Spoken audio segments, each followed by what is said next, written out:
Hiya, welcome to the Walking Tower. I'm Analia, your spiritual translator.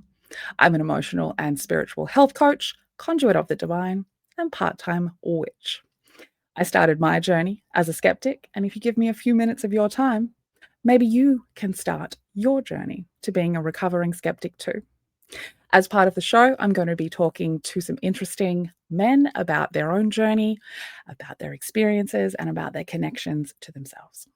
It's my hope to be a source of entertainment that also provides some skills that we may be able to carry with us into the chaos of this current world. Today, I'm chatting with a good friend of mine, Pom. Scorpio Sun, Pisces Moon, Leo Rising. These days, he's a proud father and husband, an underrated king of the AFL statistics, with spreadsheet skills to rival a financial administrator. You can find all of his hard work and his passion on his YouTube channel, Pommy and Oz. But before all of that, Pom lived a hell of a life. From growing up in care to battling addiction, he's been through just about everything. We have had conversations like the one you are about to see many times, but I wanted to bring him on and record this conversation because his perspective is real, lived, and very fucking honest. And that is exactly the kind of conversations we need to be having more of. So I hope you enjoy it. Hi, Pom. Thank you for coming to have a little chat with me. I'm very interested in your thoughts because of all of your experience. Do you just want to give people just a little rundown of why you would be somebody that I want to have a chat to about mental health and men and sports?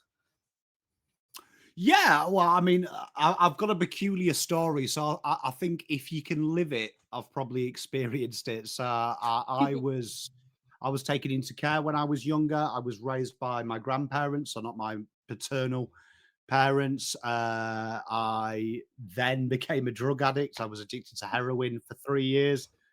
Went through the traditional rehab process that failed, and then went to a new age retreat, which did cure me. So since where are we now? 2025. So nearly 15 years clean now. So Well, which sounds a long time.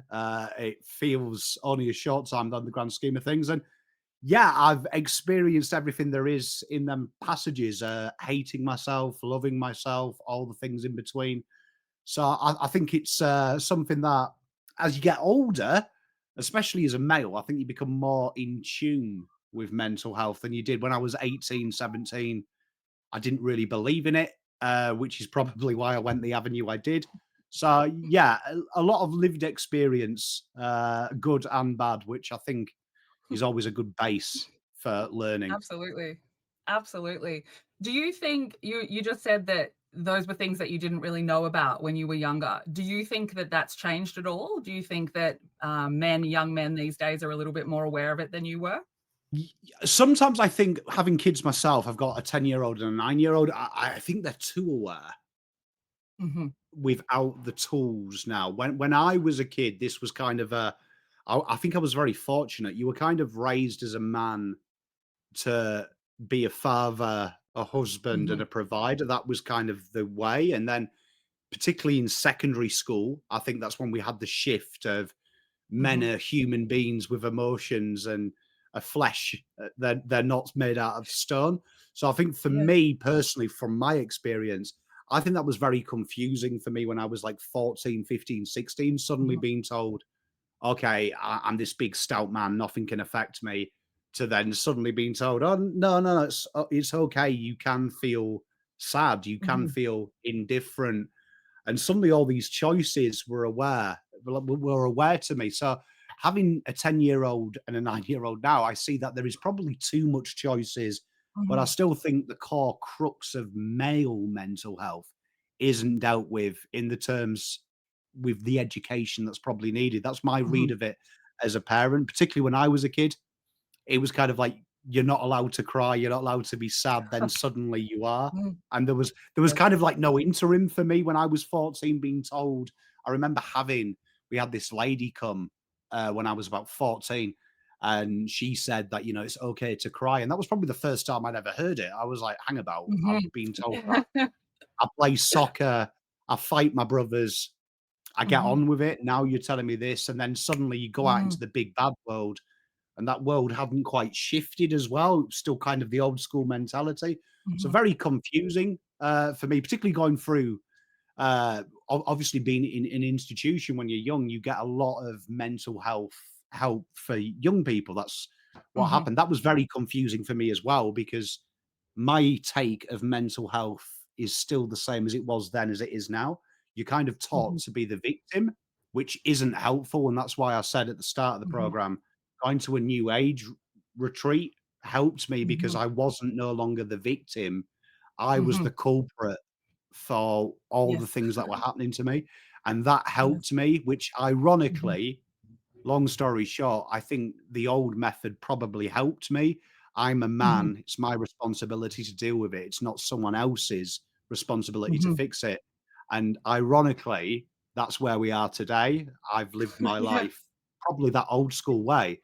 My Mhm. problem, my fix. I'll do it. Mhm. So Yeah. I think that's kind of important to remember as well. Mhm. Yeah.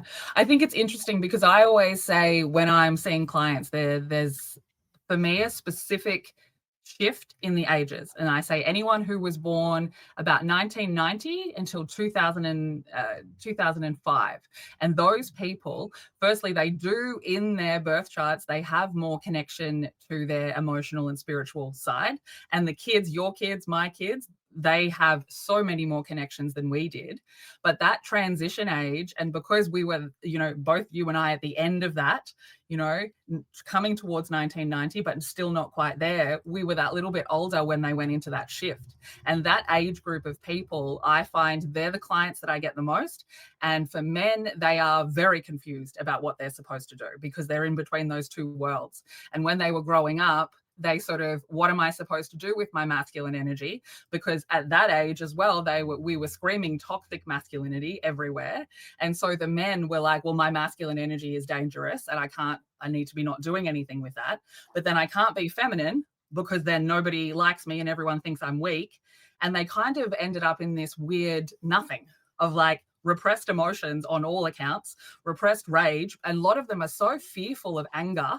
And like for men, for masculine energy, anger is such a huge power to be able to use to motivate yourself to do things that I've seen a lot of boys that age that just don't know what to do with it. And they can't figure out how to find the job they want. They can't figure out how to meet partners because they're so fearful of that masculine energy. And so you saying that like where we were at school was confusing because we were like on the other side of it. And it was almost like overnight, all of a sudden, boys were allowed to have feelings and they should have them, and that it was weird if you didn't have them. And boys are like, what? Since when? And I know you had your grandfather around as well. So you had an even older school kind of man around, still allowing that like old school man way of doing the mental health. So really interesting time, that transition. I think it makes a huge difference. Yeah. Yeah. 100%. And I come from three brothers, so I've got an older one and a younger one. So all three of us are definitely products of them generation. My older brother was a lot more headstrong than I was, a lot less open to new ideas, which is why he went probably down the criminal path that he did, Mhm. God bless him. Mhm. Where I was kind of like I was a horrible kid. I was that kid that annoys me with my kids, which I say it in a loving way, where I questioned everything. Mhm. I had to know why. And my little brother kind of just meanders through life. He's definitely the product of the new way, where Mhm. everything is not his fault, it's society Mm. or everything else. So I think Mhm. that kind of helped me. But I think to your point there of my grandfather, I think that's something we've lost, because I look at my big problem was drugs. That was my big problem. And Mhm. I look back through my childhood, and I remember one of the words that was said to me when I was a kid, and that was, he could never stop loving me providing I didn't harm women, children, or become a drug addict. Right. And Mhm. it stuck with me as a kid. Mhm. I don't think he meant it nastily, but it was something Mhm. he was vehemently against, was substances. Mhm. And that was probably the only thing I never talked to him about when I was going through that 14, Yeah, 15, right. 16-year-old, where you get offered weed, you get offered Mhm. ecstasy, That was probably the only thing I could never go to him. Everything else, whether it was sex, whether it was alcohol, I was confident Mhm. enough to knock on his door and go, "Pop, this happened last night, and I Mhm. feel lost." I was Mhm. scared, and it was weird because when we did reconcile, luckily after I went to rehab, he gave me his total forgiveness like fathers do. I don't want to give the cheat code to Mhm. young men watching. Your dads will always Mhm. forgive you. I'm a Yeah. dad now. I have moral compasses, but I'm sure if my kids break them, I'll still Mhm. love them eternally. And it did annoy me because that is, I think, the core of how men, personally for me, learn that safe space where we can speak to an older man who has been Mhm. there and done it and say to us, Mhm. you know what, this is normal. Like what you're going through now is normal. I've got a good Mhm. mate of mine, Daz, who's just had a kid. He's 30 years old. He's terrified. And all the stuff he's getting at the minute is make sure your wife's okay, make sure she's all right. All Mhm. the cares Mhm. around him. He feels a little Mhm. bit lost because he's vulnerable. And he told me this great story yesterday, and I couldn't stop laughing and I felt bad that he was putting the baby in the chair to feed it, and the leg collapsed.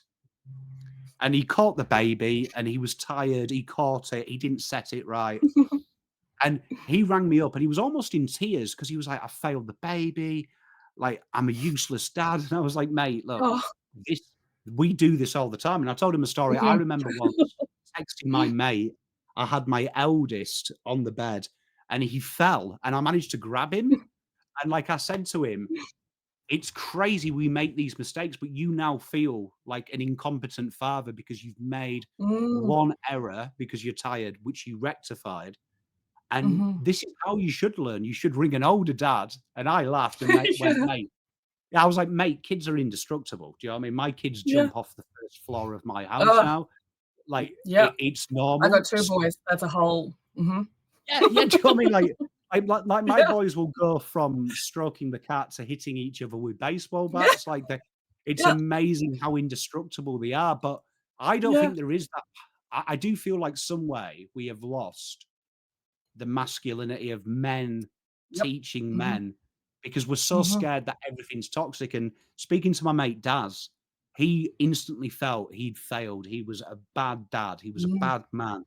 He'd Yeah. failed his daughter, vicariously failed his wife because his wife had gone on Yeah. a girls' date. And I'm like, mate, Mm. you're okay.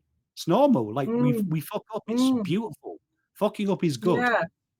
Yeah, and like you just think about like what would he have done with those emotions if he didn't have you to call? And so I think you're absolutely correct. I do think that there is that missing component. And like when I'm looking at birth charts, there is a particular age group which is around the 30 years of age that there tended to be this increase in single mums, this increase in the dads not being around or not really having time to be emotionally present. And that particular age, they really have a hard time understanding that they have their own masculine energy, that it doesn't need to look like anybody else's, but they also didn't have that dad around. And so when I got into the football, it was because I was coming at it from this masculine energy, mental health, like what do men need? Because most of them certainly do not need to sit in a chair for an hour every week and talk. You know, they need something. It's action. Masculine energy is fucking action. And so you can't sit one of them down and say, tell me about your feelings and think they're going to leave being okay. And so I do agree with you. I think there is this missing component for a lot of young men. And they're either fearful of the masculine energy or they feel like they're a failure because their idea of men, I'm not that. So then I'm failing that. And there isn't this idea of knowing, oh, there's this group of men that I can go and talk to. And so the footy, when I came into that, I was like, oh my God, that is the group of men. That is the group of men. And for me, one of the things that worries me is I see this, and I don't want to say feminizing, but there is this, we're trying to remove some of the masculine energy from the footy. And I look at it like these men who don't have these groups, we don't have, some of them don't have dads, some of them didn't have these masculine people around them to help them figure out how to do their shit. And at least they've got this environment where they can go and they can like get their masculine energy out in a very masculine way, yelling at the ref, screaming, whatever it is. And what happens when we start telling them, oh, don't be yelling, don't be cursing, don't be, we want you to sit there. Like, that's not it. And so one of the things that is I'm very interested in is like wondering, like, do men know that? Are they aware of that outlet? And if they're not, what happens when it gets taken away? What happens when they start having to sit? Otherwise, they're getting thrown out. And so, like, do you think that it's a natural thing that men know that this is an outlet? Or do you think it's just more like an intuitive kind of space where I'm here, I'm with the boys, I'm safe, and I can now have this outlet? Yeah, I think as a 40-year-old in a couple of weeks, I think when I look at society, I think we've shifted its paramount focus on how does everyone else feel, and somehow we've lost how do we feel. And Mm-hmm. I think that selfishness now is a bad word, but I think if you do a selfish selflessness, you are a good person. You can always do things to make sure you're okay. But that doesn't mean you're going to Mm-hmm. make everyone feel horrible. And I think that's probably what society has done. We're more focused on, is my neighbor happy? Screw Mm-hmm. what I feel. As long as they feel safe and protected, that's good. And the same with football, swearing. It's something, as a parent, it really annoys me when people say, "Oh, I was at the football and I've got my 7-year-old with me, and there was a drunk guy swearing." And I'm like, okay, cool. But you took him to the football. There is a family area, for one. You decided to have a Yeah. beer and go in the drinking area. If I'm being really pedantic, is drinking in front of your kid 2025? I'm pretty sure people hate that as well. So, Yeah. or you could teach your kid responsibility. And my children know, I hate to say this phrase, do as I say, not as I don't do. There is certain things that an adult can do that a child can't do.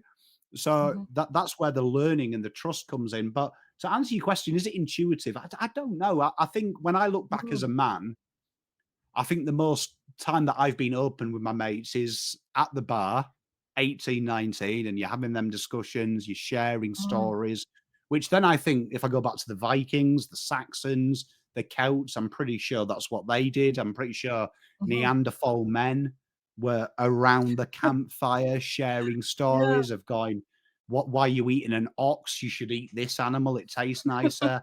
How do you Yeah. kill it? This is what I do. Mm-hmm. I think the art of storytelling and sharing it's fascinating, because I think in 2025 we live in a culture where we still have the old way of what do we have, the material objects. And it's so easy Mm-hmm. now, isn't it, on Instagram to pretend you're a rich millionaire, which puts pressure on young men. Because Mm-hmm. when I was a kid, I Mm-hmm. wanted to be successful, and I only had my working examples. I think now I can go on the internet and some idiot's got a Maserati at 18 with a mansion and a Yeah. supermodel girlfriend, but Mm-hmm. no one's actually telling you that that's not real and that's their story, not Mm-hmm. your story. So we still have that Mm-hmm. aim to be superior to everyone else, but Mm-hmm. society is also telling us that we've got to love everyone. It's a real complex area. So to Mm. answer your question, I think Yeah. sport is incredibly important. It's the last bastion, maybe, Mm. of Yeah. masculinity. Like, I look back when I Yeah. was 13, away days in soccer, being on the train with 40-year-old men who were older than me. That was probably the Mhm. biggest sense of freedom I had as a teenager, that I Yeah. could be with older men, but suddenly I wasn't a kid. They classed Yeah. me as a man. I was with my people. I Yeah. felt safe.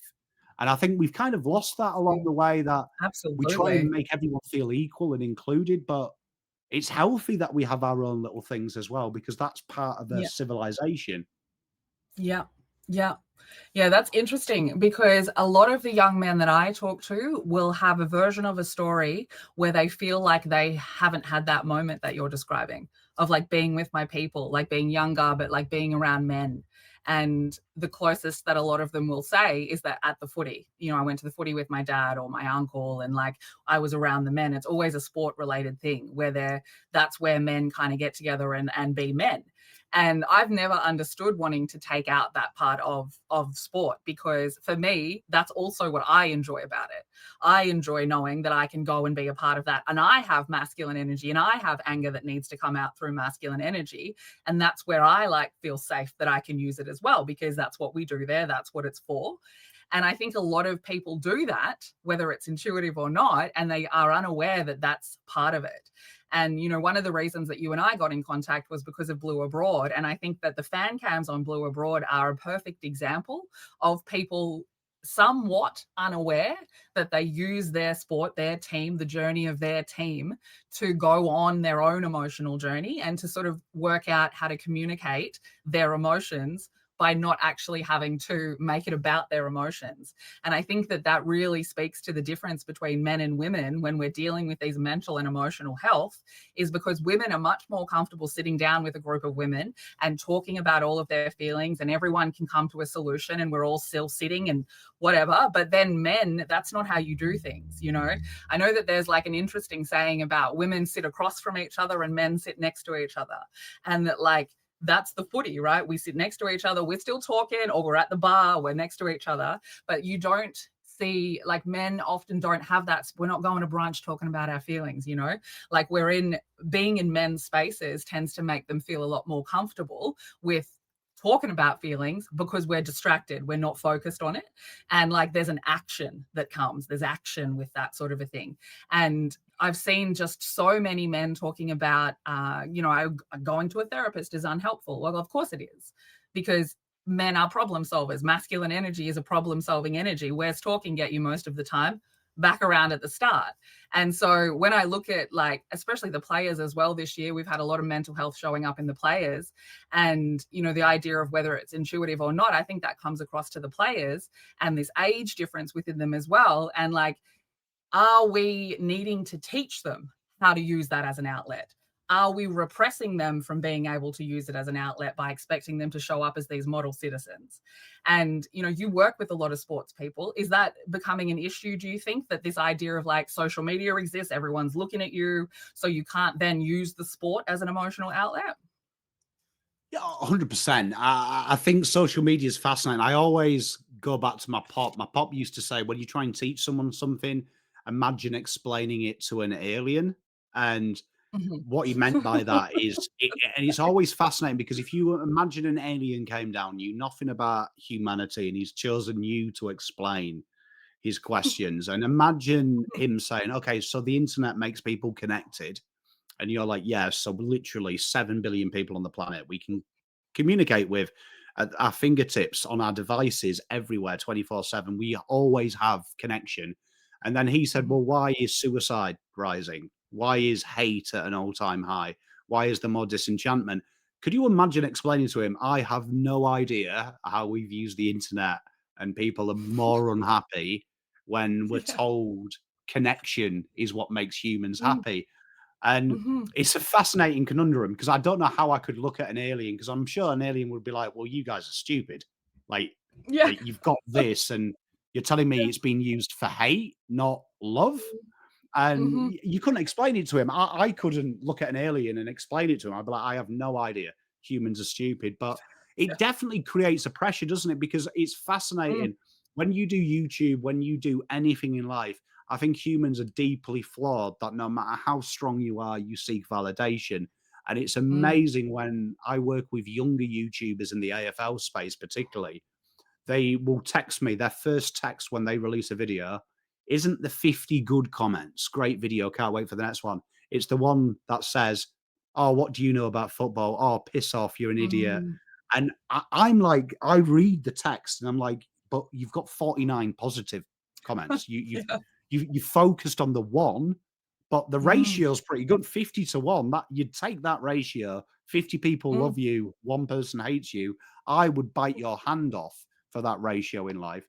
I Mm. think we are deeply. I think what's why you're seeing more mental health. Some would argue it's more open and more prevalent, which is one argument. I think that's a flawed Mhm. argument, though.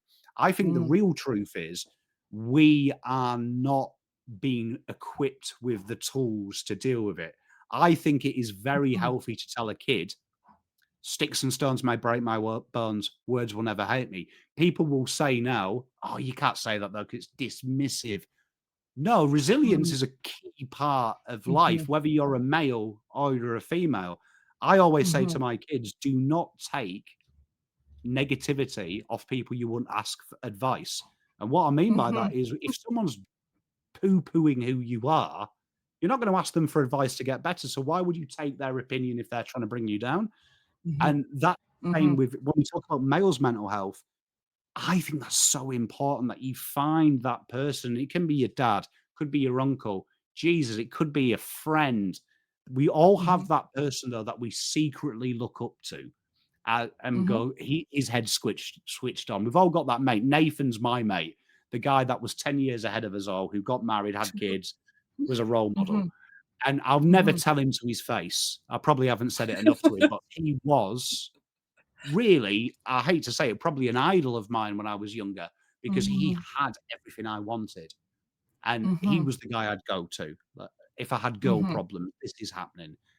Because we all have that safe space. And I do think for players, particularly, I think there is too much focus on when there is negativity, how do they feel? How does that mhm, make them feel? Versus mhm, have a bit of resilience.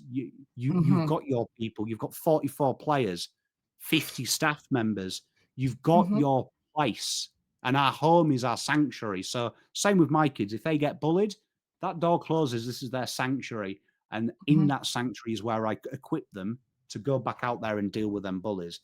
That's mhm, what I think we've lost. We focus too mm, much on the words, not how we can make this a better situation. mhm. Yeah, I think it's interesting, this idea of taking responsibility and being lost, and like what you're saying about words can't hurt us. I think there is, I don't know whether it's like this, a comfort in being the victim versus the discomfort in having to be responsible. But I've always been someone who says, like, no one can make me feel anything. I'm choosing to feel something, or something from my past is being triggered, but it is something within me that is experiencing the feeling. Because if I, like you're saying, if I don't care about you, why am I being hurt by the words that you're saying, especially if they're not true? And I always think back to Carlton's therapist, and when she was talking about the idea of, do we make, we need to make people realize that, the team is hurt by some of the mean things that are being said. And I just was like, what? No. Why are we doing that? Like, that's not the answer. That's not even the problem. The problem is, if someone is telling you that you're a shit player and you're hurt by that, that means you believe you're a shit player.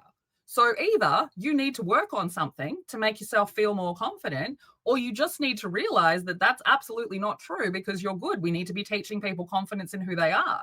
And I was mind blown by that. But I think that goes to what you're saying, this words can't hurt you. Oh, don't say that. That's dismissive. But really, you're only hurt if there is a belief that that is true. And I think that we've absolutely lost that being able to take responsibility. The amount of conversations that I've had that, and you probably get it too with how you show up to friends, but where, I might be triggered by something. You might say something to me and that might trigger an emotion in me. And I've had people like profusely apologizing, and I'm having to tell them, no, no, no, you do not need to apologize for that thought. That's not what made me, you didn't make me feel this. And people are very shocked by that I'm having a feeling, I'm taking responsibility for it. What belief system makes me feel hurt by that? And I don't think that happens as much anymore. And then you see this professional person dealing with professional sports people, men, teaching them, well, if people know that you're hurt, it's that idea of like, men are allowed to have feelings. And if we teach people that you're hurt, then maybe they'll stop saying hurtful things. And my mind just went to, that never works. What, you get bullied at school and you go and say to the bully, oh, you've hurt my feelings, and what, they stop bullying you? Like, when has that ever worked? There's been no world that works. And it just makes me question, like, what are we teaching young men with this idea of words can hurt us and that we should be stopping them, stopping people from saying them? That's not the answer. The answer is always going to be, why do I believe that so much it hurts? And I just question whether or not the system is adapting to the new way, the social media way. Like, are we just going, okay, well, we need to make people understand that you have feelings? Are we that far behind that we aren't caught up enough to know, well, okay, social media, half the people on there are trolls. So why are we teaching these men that we need to, people need to know you've got feelings? Who cares? That we need to know that they're confident, but they need to know that they're confident. And I think about especially players like, I think Harry Mackay, who's really struggled with that, like with his mental health. And I wonder, like, where is your confidence, sir? You are a professional AFL sports person. Are you being affected by the external world so much that you are losing your confidence?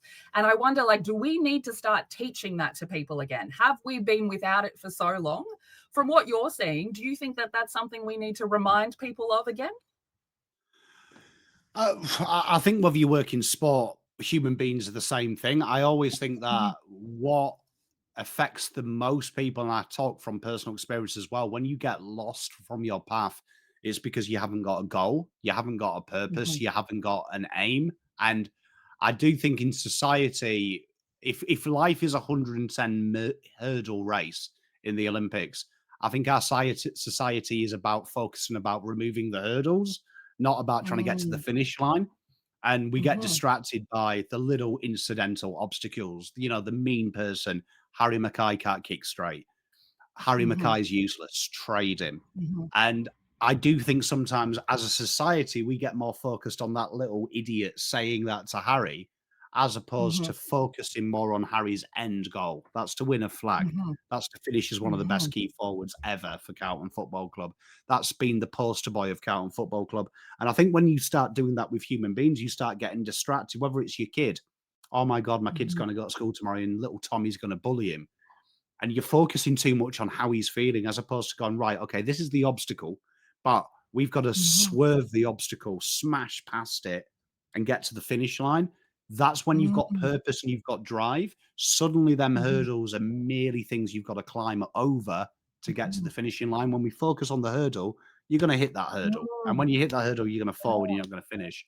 And I Yeah. do think that as society, any example you can give me, we focus on the hurdle far too much, as opposed Mhm, to what is our actual end product? What is our finishing line? How can we get to mhm, the finishing line? And the AFL is probably the worst industry I've ever witnessed. When we have any hurdle, we focus so much on the hurdle, even going as far as mhm, incinerating said hurdle, that we just stop at that hurdle and look at its ashes and go, okay, cool, mm, that's taken care of. Were we in a mm. race? Yeah. And that's worrying. Yeah. Yeah, I think you're right. And I think, yeah, I don't know. I think it's a little bit different. I think because obviously the goal in a lot of, feminine energy versus masculine energy, we've got different goals. But I think the purpose of the goal is correct. I think it makes everything less important. I think that definitely needs to be refocused.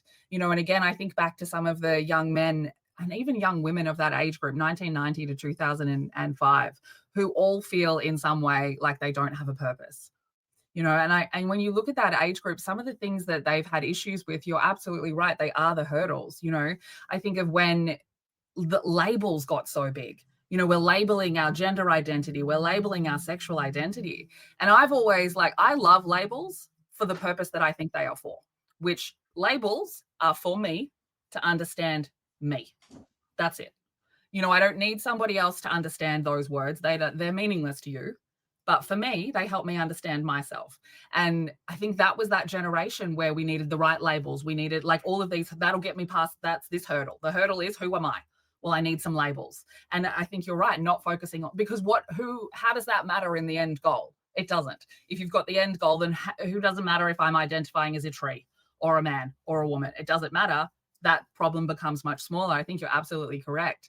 And I find it like humans always, right? We do the overbalance before we fix it. Always. Mhm. And I think we're definitely in an overbalance right now, like just this extreme overbalance, which I think has been happening for a number of years.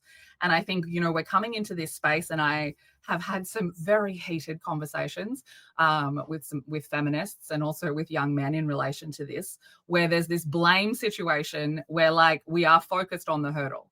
Who is to blame for this hurdle? Instead of what am I trying to achieve? And the lack of goal in that, so many of them not knowing what they're here for. What am I here to do? What's my purpose? But of course, that's scarier, right? Trying to figure out what your goal is. It's easier to just be focused on this hurdle, figure out that one hurdle. This is the main purpose of my life right now. But that concept of if you can think further ahead of what you're actually here to do and what you actually want to achieve, you're right. The hurdles are just hurdles. They're not a huge problem anymore. They're just this is in front of me. And I think to my kids, I've got 10 and 6. And I think that focus on the hurdle is still, I think that's being taught. I think it's like still being taught around like, be careful with your words and words can hurt your feelings. And like, I think we're literally putting more hurdles to focus on than talking about where do you want to go. And you just, that idea of like, where do you want to go? What are you here to do? That changes everything because you then start thinking about, well, what version of me do I need to be to get there? And that just alone, like I think of all of the spiritual communities that I roll in, and that is like the main thing. We talk about manifesting and like wishing for your dreams and all of this, but the answer is always be in the energy of you've already achieved it and you're just heading towards it. And like that comparison is just really beautiful in my mind right now, just being like, absolutely. Because the goal then is the tallest tower. If the goal is the tallest tower, this is a bump in the road. And I don't think we're teaching that properly. I don't think we've adapted at all. I think we've gone too far the other way. We all hated men. Men are awful and dangerous and toxic masculinity, and none of us can be any of those things. And so now we've gone the other way. Now we've got this extreme focus on the other end. People are losing their idea of motivating themselves, of taking responsibility, of setting goals, all of these masculine energy qualities, and nobody's getting anywhere. We're just going around in circles having feelings and nobody knows what to do with them. And, women, sure, we can sit around and talk about it, but then that concept comes up of venting. Whereas like if you're just sitting around venting, you're doing nothing. You're wasting the energy that you could be using on solving the problem. And then we're trying to force that across the whole entire group of people. Everyone needs to sit down and talk about their feelings. Or we're giving mental health medication, which, I mean, an antidepressant, it's got a purpose, but for most people, I don't think it does have a purpose. I think it's just shutting down your feelings so it looks like you've got less hurdles, but it's still not setting you a long-term goal. And I think like one of my concerns based on the energy of the universe at the moment and the astrology that's coming has been men's mental health, because a couple of the situations that are happening right now is we're sort of reliving a lot of childhood wounds. We've got a lot of our guilt and shame energies really open up because I think we're being taught how those placements of guilt and shame and the things that we feel shameful about are actually superpowers, because shame and guilt, obviously, they're trying to tell us something, whether it's about us, whether it's about an opinion of other people. And it just makes me think that we've got all of these people now with all of these wounds open, all thinking about guilt and shame. And if you have that goal, you want to get to the end, you want to get over the hurdles. But if you don't have the goal, being stuck on that hurdle is actually more comfortable. And, we've got these new men coming in now. Like I think about these 18 and 19-year-olds versus the ones at the other end. And I'm like, are the new guys learning from the old guys? And are the old guys learning from the new guys? And when I spoke to Alex Marcoux a few weeks ago, we were talking about this idea of social media. And he was saying, mental health was still a problem back then. And we weren't really had any support by it. He said, but if I wanted to go and have a beer with my mates and get a little bit rowdy, I didn't have a camera in my face. And it's like we've taken away all of these things that like people can do, that men can do, these young men can do, because we're watching them. But like, should we be just letting them do it? Is it the judgment of it that is the problem? Should we be letting them do it? Should we be letting them make mistakes? Do we then hold that mistake up and go, this is how someone got over that hurdle because end goal? Like, what's your thoughts around that, holding it up or hiding it? Like, I think hiding it's the wrong way to go. Look, I find that society incredibly scares me. Like, really scares me. Having young boys, having young children, working with young girls in golf and things like that. I feel like the pressures haven't changed. Like, believe it or not, 30 years Mhm. ago there was still pressure to succeed. Mhm. Maybe different, and the medium may have been different, but I still think there was pressures. And I think that we live in a society when it's okay until you make a mistake. And what scares me is when I look at the internet as a whole, I look at what role models they've got to look up to, and it's natural that they will gravitate towards social media. One thing that scares me having young men is the example of masculinity by the media. And the first thing you'll find if you Google it is Andrew Tate, right? And it's fascinating Mm.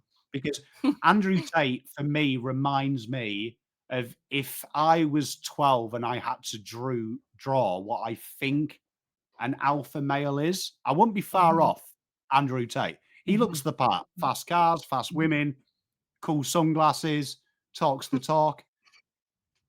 that instantly then I think puts people off the wrong side of, oh my God, if I'm like him, look at the comments. And then if Mm, you follow Andrew Tate, you'll find Abby Chatfield, right? And Abby Chatfield, and for mhm, me, I think Andrew Tate and Abby Chatfield are the Rudolf Hess, the Hitler propagandists of the 2025. And I mean that with all due respect. I'm not saying they're as mhm, evil as them, but their mhm, mediums are the same. They spread their own message, repackaged mhm, verbatim as a way to kind of vilify the opposite side. But we live in a society where we're told we've got to love everyone, and we only love everyone until you push the boundary till you make a mistake. So to answer your question, it does worry me that I don't think I'm not saying young men need to go out and get pissed.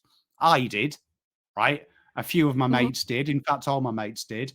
But mhm, some of them didn't. Some of them were teetotal, and that was totally fine. But we live in a society when you make a mistake, you are there's no it's all about the punishment. So I look at Isaac Rankin. So I mhm, learned a lot of my things as a kid through soccer, racism. I lived in an all-white town, right? Like we had Indian immigration, but for some reason Indians were always considered English because we had a huge immigration influx in the 70s. So no one ever questioned it.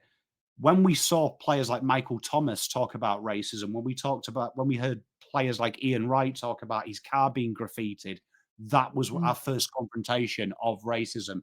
And it was shocking. We look at Isaac Rankin, I think as a young man, I watch Isaac Rankin, and what he said is abhorrent, right? There's no place for it. Let's be honest. I think we all agree saying that isn't right. But what worries me is he was sounded out of the country, right? Which we're told was for mental health, but that holiday everyone said was an admission of him getting away with it and having a good jolly up. mhm, When he came back, he has a press conference as if he's killed someone, which worries me. mhm, And then he will be constantly known as Isaac Rankine, the young man that said an abhorrent word on the field of play. No matter what he mhm, does, if he wins Coleman medals, Norm Smiths, he'll still be the homophobic mhm, kid who plays for Adelaide mhm, Football Club, even to the extent now that Adelaide is painted as the racist, homophobic club of Australia because of Tex Walker mhm, and his racial comments. mhm, And that's what scares me because our society focuses on when you make a mistake, we've got to almost kill you and never let you mhm, think about and mhm, forgive about it.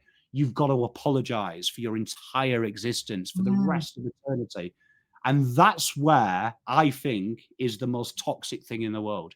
You are saying there is mhm, no redemption, no learning. The only learning is you make this mistake. You succumb to your mhm, temptation, your anger, your emotions. mhm, That's your life over. When I was a kid, your life mhm. was over if you were a paedophile or a murderer. Quite Yeah, simple time. I wish we could go yeah, back to that. It was like, okay, I can do anything. The only unforgivable sins, though, are these quite extreme ones, and I'm not going to do that. That's where we mhm, lose sight of how we improve as a species. We learn, and mhm, I look at Isaac Rankine as an opportunity for young men to learn. He succumbed to his emotions. He succumbed to his mhm, temptations. In the heat of battle, he said something that he should know shouldn't have been said in mhm, 2025. And I would mhm, love to live in a world where he's punished, and in 5 years' time, we give him a purpose to be a young Indigenous man that has made a horrific mistake, that has turned his life around to be the pillar mhm, of masculinity. And then that mhm, inspires a young generation of going, oh, I can make mistakes because mistakes are mhm, redeemable. And out of a mistake, something beautiful can grow. mhm, And that's what worries me now because people grab it. And I've seen comments about Isaac Rankin that anger me. Oh, he's indigenous. Indigenous people hate gay people. It's in their culture. So mhm, you get that racial tone where people jump on it mhm, and go, ah, mhm. we voted no to their voice. See, look, they're back. And they start using that narrative that they're Yeah, homophobic to hate them. Then you get people who are strongly on the left going, he should be banned for life, should never play, his career should be over. But then they'll also say that we need to think about the mental well-being of human beings, even though he's yeah, made one mistake. And no one's yeah, coming at it and going, you can punish someone, learn from it as a collective. And the best way mhm, to learn from it is instead of making him the pariah, the metaphorical Jesus on the cross, we make him the martyr of freedom and say this is how Mm, he can become a better person. 5 years' mm, time, Isaac is captain of Adelaide. He's helping young kids. He's sharing his story of the time he made a mistake yeah. and educating people as the pillar of society. Because once you say to kids, you make a mistake, you're out of the house, that's dangerous. Like, and Mhm, that's worries me. That's where society has fallen, I think, Analia. mm, We are mm, now, everything's all good. You are a human being until you make one mistake. And if you're mhm. telling me words are the biggest mistake we can make, we might as well all be mute, mightn't we? Yeah, and I mean, like, how does that you think about how that plays into the inability to take responsibility? Because I can't even remember what it was that I was watching it on, but it was somebody had said, kids only lie because they've done something, they're in Mhm. trouble and they can't handle being in trouble. And you're like, okay, right. So then I think about that idea of like, well, how do you take responsibility for something when you've been told that it's the end of your life? Why would you? Like what you're saying, like, we're going to have to kill you now because you've made that one mistake. So, like, why would I admit to it? Why would I want to fix it? Why do I want to talk about it? I want to be as far from it as possible. I don't want to take any responsibility. I'm going to throw up as many things as I can to blame because if I take responsibility, I'm choosing for my life to be over, which is really, that's never going to help people take responsibility. And I always think about these things and I always say it that I don't think any of these things are more than some kind of mental, emotional, spiritual health problem. If you are hating on a group of people, that is where it's coming from. And so I always question when they're like, oh, well, now he's out for 5 weeks. Like, what is he doing? What is he doing in that 5 weeks? Is he just out, or are we like helping him realize why those words shouldn't be said, how to control the emotions that they came from? And like the question that really is being asked to him is, why was I pushed to such a point that that was what came out of my mouth? Where does that come from? And so I always question, like, what are they doing when you've banned them? What are we actually doing? And I think you're right. I think we do need to turn that whole thing around, because how are we expecting people to take responsibility for their lives, to be able to overcome these things, when we're telling them, like, that's it for you. You're done. That's the end of your life. Everyone's going to think of you as that person. That's very dangerous. I think of that as very dangerous. And just in the idea of like, we're telling people, like, as if they're 5 years old, and it's like you're scared of the principal. It's that amount of fear that we're putting into people about taking responsibility for words. And I'm from the same generation as you. So, like, when we grew up, like, I grew up in a very small town in central New South Wales. 50% of the town was Indigenous. We had one Chinese family and they ran the Chinese restaurant. So, like, racism was very loud where I was growing up. And that was 50-50 as well, because, that's just how we talk was part of it. But there were these big, well, we don't do these 5 things. And you're right, like pedophiles, this, like, there was like heavy things that were like, that kind of ends you. There's no coming back from that. But it absolutely has changed. Like, you call somebody the wrong pronoun, and I'm not against pronouns. I'll call you whatever you ask me to. But if you call somebody the wrong pronoun, it causes this, that's it. I can never talk to you again. And I know some trans kids that have disowned their families for getting it wrong. But you've just transitioned, you've just moved into this space your whole entire life. And then we're in this space of where that word not only hurts, but it, like, that's it ruins a whole relationship forever. And it's where is that polarity now? Like, it's all on the same line. And then how does that then affect, someone who is a pedophile? If we're putting someone who says a bad word and someone who they're on the same level. Like, of course I'm not going to admit to saying the bad word or I'm going to try and blame something because I'm not a pedophile. That is incredibly dangerous. I hadn't really thought about it from that perspective before, but we can't be asking people to take responsibility for their mistakes if their mistakes end their career, end their life. You know? Wow. Yeah, that changes really would change everything, to be honest. I always look at probably the biggest life lesson I ever had, the biggest life lesson I ever had. And this is something that always sticks with me. And September 11th happened in the UK. And I never forget, the media did what the media did. And they drove the narrative that pretty much, for a young man reading the papers at the time, there was no real internet like there is now. It wasn't as sophisticated. But the media kind of alluded to every Muslim you will ever come across is capable of doing this. And Mm, because bin Laden says the West are the enemy, anyone Western around a Muslim could die. And I remember there was like a good 2, 4 weeks at school that the poor Muslim kids were probably looked on differently, rightly or Mhm. wrongly. They Mhm. they they were looked and painted by the British media as the enemy, that they were the capable. And I never forget we had a local member of the Sheffield Mosque come into our school, right? And I remember a kid, Stephen, put his hand up, and we had like a Quran for idiots. It was one of them things, and he put his hand up and goes, "Excuse me, can you tell us where in the Quran it says hijack planes?" He thought he was funny. The school chuckled, Mhm. and I never forget. Stephen was about to be removed and escorted out, and I remember this gentleman said, "Don't escort him out. This is a good question," and he said to us, can you imagine being a refugee from Afghanistan or Iraq or one of these places, and you come here, and he was like, and it's safe. It's safe. There is no tyranny in the United Kingdom. But he was like, you're a little boy and you've taken away from home. You've seen all of this happen. And he was like, every day of your life, you're told you're a terrorist. Every day of your life, you're not accepted. Every day of your life, you're told you're the enemy. Go home, piss off. This is England. And he was like, can you imagine being 16? And he was like, someone who is of your faith comes up to you and says to you, I know what it's like. You've been vilified your entire life. I can get them back. I can get them back. I Mhm. can train you to kill these people, to pay Mhm. them back for the trauma you've gone. He was like, that kid will probably join ISIS. It was Al Qaeda then.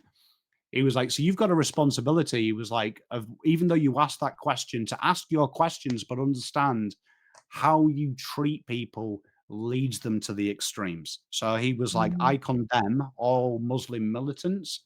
And he was a Muslim, but he was like, what holds me in good faith is the good people will show these disadvantaged kids who have been pulled from these areas Mhm. that the West isn't the enemy. The West is Mhm. nice. And he was like, and that's Mhm. when they'll shut the door on terrorism and be like, well, you're an idiot. All Mhm. my mates are white and English. They love me. I'm not harming them. Mhm. I stand against what Mhm. you stand for. And it's something that stuck with me as I've got older to see how society is. You mentioned pronouns. I've got nothing against LGBTI plus community. You live your life the way you want to, as long as you're Mhm. happy and you're not hurting anyone, you have me as your ally. What the minute you don't have me as an ally in anything in society is when you tell me if no one marches to the beat of your drum, you don't belong in society. That's when I take umbrage. And I Mhm. think it's fascinating how we live society. I think when I look at every cause, whether it's women's rights, whether it's black rights, whether it's LGBTI rights, we have a battle line drawn that you are either 100% in, but if you're Mhm. silent or you don't care, or you're like me and you're just like, if you're a human, I couldn't give a shit, you are now Yeah. painted as the bad guy. Mhm. You are Mm. extreme. And labels, you said earlier, I hate labels. I only believe labels should be used for the larder to tell me what sugar is and what salt is. You're a human being. That's what I Mm. judge you on. And that's what Mhm. worries me. We are living in a society that lets Abby Chatfield spout her hate, that lets Mhm. Andrew Tate spread Mhm. his hate because you Mhm. are not giving an option for anyone normal to speak. It's either the Mm. extreme or totalitarian. You Mhm. 100% agree with me. And that's what creates divide because normal Mm. human beings just want to pay rent, just want to eat dinner, just want to be Yeah. loved, heard. And Yeah. we've lost that focus. Not everything needs to be a battleground. And Yeah. I feel for young people, like, because you are asked your opinion on everything. And the problem is, Mm. society has allowed every idiot to speak. Some people need Mm. to be told to shut the fuck up. I would Yeah. love to meet the dads of Andrew Tate, Abby Mm. Chatfield, and go, did you ever tell him to shut the fuck up once? Because it's healthy. Sometimes it's Yeah. incredibly healthy Yeah. because I always say this, and this is something I said to my mate the other day, and I say it to my sons all the time. My morals are written in stone, but my beliefs are written in sand. My morals will never Yeah. change. But Yeah. when I was 18, my belief system was incredibly left, believe it or not. I Mhm. was probably bordering on a socialist. I read lots of Marx. I was really intrigued by Mhm. it. I grew up in a Mhm. left town, Whitby. It's a Mhm. mining area, so you vote Mm. Labour. As I've got older, Yeah.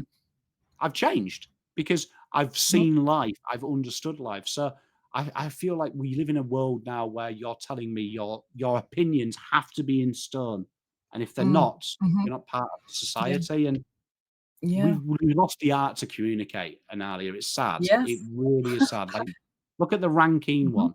Go and look at the comment section. You have either got Mm. extreme people who are saying, "Kick gays out of football. It's a man's game. Shut up, women. This is a man's game." I agree with Mm. Isaac. Get rid of them all. Or you've got Mm. people saying, "Oh, if you support Adelaide, you don't deserve life. You're scum. You hate gay Mm. people." And then I've had comments because people have said, "Well, Dan, you didn't do a video on Isaac Ranke." And I was like, "I don't care." Like, Yeah. genuinely, I think it's horrible, but you don't need me to tell you it's horrible. If you do, you've got horrible parents. What I'm Mhm. concerned about is what we learn from it. And at the minute, all Mhm. I've learned from it is you either hate gays, you love gays, or you're racist because you don't like Isaac Rankin, or Yeah. you and I'm like, This is not healthy." Yeah. Sometimes we can be indifferent and a good person. Mm. It's fascinating. You can be indifferent and a very good person. Mhm. They're Mm. mutually exclusive. I think there's I'm just thinking of so many different versions of what we're currently talking about. Like I think about, and I can't remember his name, but the man who used to play, who just came out as bi, the AFL Yeah, player, which I'm like, great, excellent. But then we pick holes in the people that didn't do a story about it. Now you're a hater, and I think about, I mean, Andrew Tate is just such an interesting little study because I used to be an angry feminist, all men are terrible, etc. And like my journey to realizing that that was something that I hated in myself, and like talking to more young men and like really understanding like how do I even have these thoughts? And as much as I think Andrew Tate needs a smack, and to be told to shut up by his dad, I can see exactly what makes you so appealing to young men. These young men who, as they were trying to decide what sort of a man they want to be, people told them that their masculinity was toxic. People were telling them that everything about you is bad and dangerous and awful. And then that we have this man who's like, come over here, let me tell you how to rig the system. And I'm like, I can see that. I can see how some of your things sound good, sound great. And once people are in, how far do they go? Once they're already in. And we just are in these situations, you're right, where conversation isn't allowed, where you have to be, black or white. There's no gray area. You think of politics. Politics is very much like that, especially in the States. There's no gray area. You have to agree to everything or you're agreeing to nothing. And I think, and I hope that we are moving into a space eventually, like one of the things in astrology that we're moving into now, it's like a 20-year cycle. So it takes, 20 years for people to learn this lesson. And it is about this collective conversation. And when you come back to like social media and the internet, like that's what it's for. What it is for is collective conversation, is to be able to hear the opinion of someone who lives on the opposite side of the country dealing with different problems. That's what it is. It's those conversations. It's not saying you're bad because look at you over there being completely different or you don't understand my life. It's literally that's what it's for. And so you're right. I mean, aliens would absolutely think we're insane, but I think that collective conversation, and I think it's like interest over fear of something that's different. I remember once you saying that like not knowing something was like always exciting for you. Like if there's somebody there who knows something that you don't, you're like, tell me, I'm interested. And I think we have this thing that happens where people are embarrassed because they don't know, because I don't even know where that comes from. But like that idea of like, well, if I don't know it, then I should be embarrassed. So I'll either pretend that I know it or jump on board with someone. I'm not going to ask questions about why. And I get myself into places all the time where I'm shocked that nobody is like understanding of my intent of being like, why do you think that though? Like, what happened in your life? What goes on in your life that makes you believe that? Like, am I missing something? Let's talk about it. And people, I think, are instantly defensive or instantly embarrassed. And then we can't have these conversations because, like we say, if you don't 100% agree with me, then you're the enemy. instead of like, what have you got that I can take from you? And this collective place that we are very slowly moving into, which is going to come from this huge overbalance that we are absolutely in right now, which is this total battle of opinions and differences and colored skin and labels having fights with each other. I hope that the end of that overbalance is people going, oh, this is fucking stupid. Like, we're literally all the same by being different. What have I got to learn from this other person? And I think we are very heavily in that overbalance. And unfortunately, I think it's going to get worse. And that's my concern about men's mental health, because we shut men down at so many different points on, you know, being able to speak on, like, if it involves women, don't talk about it. You don't get to have an opinion, you know. And like, that goes from everything from, you know, abortion to women's sports. Like, you don't get to have an opinion if you're a man. And I think, you know, we shut men down at so many different points in being able to have an opinion, that of course they're going to go, well, I'm going to go to this man, he's got opinions and he's allowed to have them, and I'm going to go over there where I can have opinions. And we're in this incredibly dangerous, like, powder cake of a situation where if people don't just stop blaming and being so fearful of other people, it's going to explode. And, you know, men have less of an emotional vocabulary. They have less people around them that are open to having these emotional conversations. We see, like, we're taking, oh, you can't be swearing at sport. You know, we're taking all of these tools away. And then we're going like, oh my God, how does Andrew Tate exist? That doesn't make any sense. Like, of course he exists. He's fighting their battle for them. Yeah, he's extreme about it, but you can see how we get there. Like, how do you even teach young men about what to do with their mental health when we live in this space?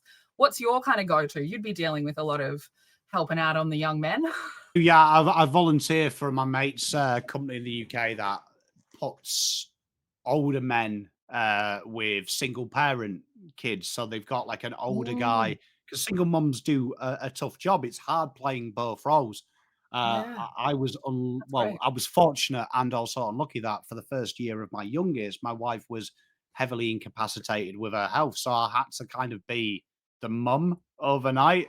And I didn't realize how hard that is, because up until that point, I was kind of like, oh, you've hurt yourself, go to your mum. You want nurturing, go to your mum. And I Yeah, had to do yeah. that. And that was quite a culture shock for me, because I was like, oh my God, uh, I can't tell him stiff upper lip, you'll be fine. I've got to give him a hug and cradle him a little bit and give him a kiss Mm, and tell him he's pretty. Um, but I mean, my go to, I mean, as a parent, I homeschool my kids. So I made the decision a couple of years ago to do it. So I think the most important thing is I actually subject, as much as I hate Abby Chatfield and Andrew Tate, I subject my kids a lot to them, because I think it's mhm, incredibly healthy that they see the extremes of both sides, mhm. as well as the Yeah, mild right and the mild left, because I mhm, would hate for my kids to be 40 years old, come on this show with one of your kids when they say, let's check back and see what the offspring did. And they say the mhm, same thing. I couldn't think of anything more tragic if I made mhm. carbon copies of me out of my kids. I Yeah, want them to ask questions. I want them to formulate their own mhm, opinions. And I want them to be aware of both sides. And I think, in short, that's why society is fucked. No one mm, asks them questions. Great mate of mine, Matty, he came out as gay when we were 16, and he lost a lot of friends, northern men. You don't become gay. mhm. And I remember he told me, and I said to him, I remember my exact words. I was like, Matt, I have not thought of where your penis has gone since I met you when we were 8, and that will Yeah, continue from this day forth. yeah, But then the next couple of hours were me asking questions. Like, I was fascinated. I wanted to know what mhm, drove this, what happened. I share changing rooms with men. They're vile. They're disgusting creatures. How could you be attracted to men? Um, and and I never felt ashamed asking them. Where now I think if mhm, you ask someone, say that they say I'm non-binary, I haven't got a clue what that is without asking. But if you ask it, sometimes you can be deemed as insensitive, you can be deemed as a mhm. bigot. And I think our differences, that's where you learn. I've learned some Mm, fascinating things from people that, from a political standpoint and moralistic standpoint, I couldn't disagree with them more. But mm, that question of, why do you think this? And doing it in not an mhm. argumentative way. I'm genuinely fascinated when I see people Yeah, comment stupid stuff, what I perceive as stupid. I want to know, like, why do you feel strongly about this? What do mhm. you know that I don't know that maybe will Yes. educate me? And Yes. but we do live in a society, and Alia, why mental health is bad, I can tell you that look at the Isaac Rankine thing, and when you get some idiot saying deaf to anyone who's gay, I stand with Rankine, there will be a woman somewhere quick quoting that and going, these are the type of people that want a men's mental health day. So instantly Mhm, men's mental health is mhm, disregarded because one guy is an idiot. mhm. That is the society we live in. I would say Yes, him saying that is more evidence we need a mental health day, because yes. for a man to be sat in his room going, I'm going to say something to rage bait someone, is the biggest cry Mhm, for mental health I've ever seen. Because have children, boys play mhm. up when they're emotionally unstable. My boys are Yes, the worst behaved when I took them to Kmart and didn't buy them that toy, or yes, said, and then 2 days later, they're a dickhead, and I'm like, yes. "Why are you a dickhead?" And I get to the root cause of it. It's because Mhm, they felt a little bit disenchanted with the way I worded something, or the way I made them mhm, feel, and I didn't cover it mm, properly as a man. I ignored it. I mhm, just said it. And it's mhm, amazing. Adults are the same. And you said something mhm, earlier, so true. Men have a limited emotional vocabulary. We incredibly do. As a mhm, man, shocking, mhm. genuinely shocking. So I don't Yeah. think I emotionally matured until I was 35. And Mhm, girls I know were 16 with more emotional intelligence. Worries me a mhm, little bit sometimes because it's something that's probably inherent. It's probably bred into us. mhm, It's probably our DNA mhm, structure. Who knows? mm. But we need each other, and that's why I hate the male, masculine, and feminine energy phrase, because people use that as a negative. Feminine's weak, Yep, yep, masculine's strong. Is it yep. bollocks? Like they need Yes, each other, and yes. it's sad. It's sad because every Mhm, man needs a bit of feminine nature, right? mhm. Every woman needs some masculine nature as well. Mhm. They have Yep, to coexist. It's not negative yep, though. It's beautiful. yep, yep. The amount, like and I don't think you would be surprised, but I think there would probably be people surprised with the amount of young women who come to see me because they're lost. They don't know how to do anything with their life. They think they're there. They usually ask questions around when am I going to meet my partner? Like, how do I meet my Mhm. best partner? But in the conversations I have with them, you hate men. So when you hate men, you also hate masculine energy. So you are never going to achieve anything because that's how we all achieve everything. Masculine energy. That is what it is for. That is why we have it. It is motivation. It's rage. It's the fire that we need to get out of bed in the morning. So I see these young women who have fear around it because they were brought up being told all men are evil. So they try and stay as far away from masculine things as possible, but then they can't make decisions in their life. They can't go and rent a house. They can't go and do anything by themselves because they don't have any ability to access masculine energy. And like, we don't ever look at that. We always look at men going like, oh, men don't know anything about feelings. Men don't know, they're not emotionally intelligent. But like, women have a version of that. And it is when they are scared of masculine energy and they don't know how to go and fucking get anything done. And I end up having those conversations with them and they get to this point of realizing I'm right. And then they don't know what to do with it because, oh my God, I've made this choice to be fearful of this thing that I need. How am I going to achieve anything without it? And in that same way, like I hear all of, the women, those type of feminists that say, oh, men should do everything and like they should have a job and I should stay home. And, you want to live like that, that's fine. Like, I think that's wonderful. But what do you bring into the table? You know, and like it's the new wave of feminism that I can't get around, and it's really started to make me hate the word feminist, even though I think that it was meant to be equality. But I look at it now and it's definitely not. And I've had conversations and very heated because feminists get quite angry when you are a woman who sides with men. And I've said, like, well, what do you bring into the table? Because if masculine energy is getting the job, getting the house, protecting the family, then feminine energy is nurturing, is teaching emotional intelligence, is bringing something to the table that helps men understand their emotional natures. So if you're not doing that, you're not bringing anything to the table. but you're demanding that he knows and has this emotional vocabulary that he hasn't had anyone to teach him. And because I think men, you're in groups of men and no one really has that feminine nurturing quality most of the time, that it does take a woman, whether it be your partner or a friend or your sister, to really teach you what that is and what that means and how to talk about it.